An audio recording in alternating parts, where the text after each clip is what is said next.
Hello and welcome to a time special presentation where we explore real-world lessons from the classic Tamil text Thirukkural with motivational speaker, author and diversity champion Bharathi Baskar as she explores the masterpiece, tragedy and inequalities of wealth. In our first tale, we encounter the vessel Titan, a submersible on a mission to explore a shipwreck. What began as an adventure turned into a catastrophe. The second tale is that of Adriana, which carried the hopes of refugees to a tragic end. Join us this week as we delve into how these tales challenge the notions of equality and compassion, and how the saint poet did the same in the Kural. The tale of two vessels. First is vessel Titan. Titan was a 22-foot carbon fiber and titanium submersible deployed by OceanGate, an expedition company, to travel nearly 13,000 feet below the sea level to the shipwreck site of the legendary Titanic. Aboard the Titan were 5 passengers: an American businessman who was also the CEO of the adventure company, a British businessman, a Pakistani British businessman, his 19-year-old son, and a French deep-sea explorer. The Titan lost contact with the surface ship within 1 hour 45 minutes after it started its dive. What happened is described as a catastrophic implosion while making its way to visit the wreckage site. You know, generally at sea level, the atmospheric pressure is about 100 kilopascals. Pascal is a measure of the pressure. As you go deeper and deeper underwater, the pressure builds. Water pressure at the site of the Titanic wreck is around 41,000 kilopascals. You can imagine how high pressure it was. Under this pressure, a probable structural flaw in the vessel might have caused the implosion. An expensive excursion, isn't it? Because each passenger paid about $250,000 for this journey. But the expensive excursion ended in a tragedy. The US Coast Guard tried to save the passengers. 2 remotely operated vehicles from a Canadian ship and a French vessel searched the sea depths.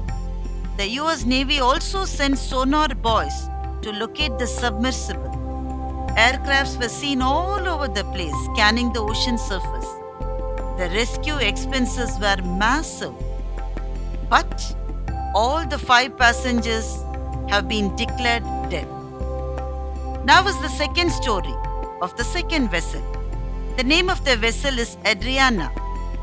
It's an old-fashioned fishing boat, 30 meters long. It left from the shores of Libya on 10th June, carrying about 700 refugees who were crammed in the boat.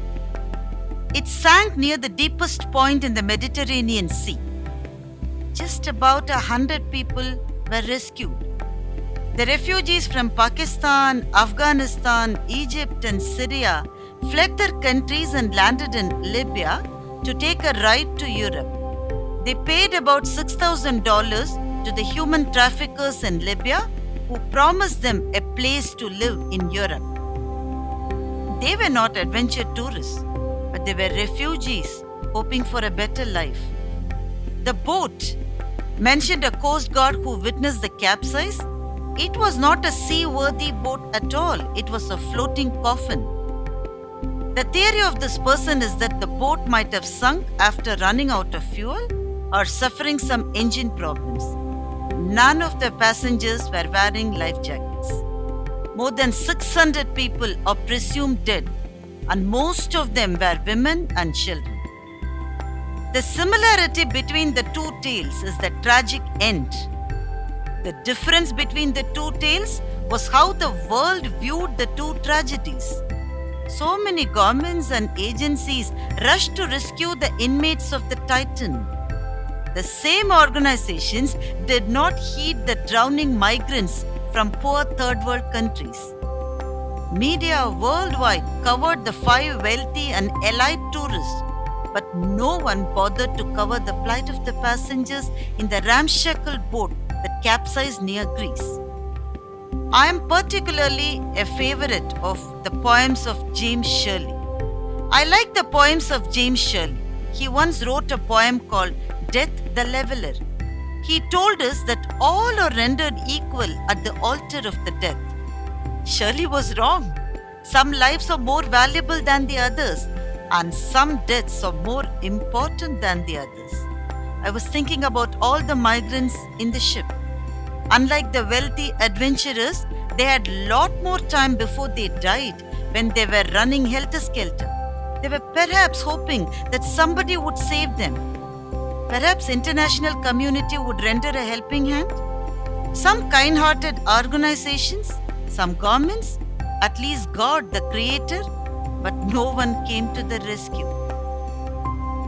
Thiruvalluvar had perhaps witnessed such scenarios in his life. He pondered over the unworthy character of those in whose hands wealth had a knack of accumulating. He hates the wealthy who do not extend a helping hand to the have-nots.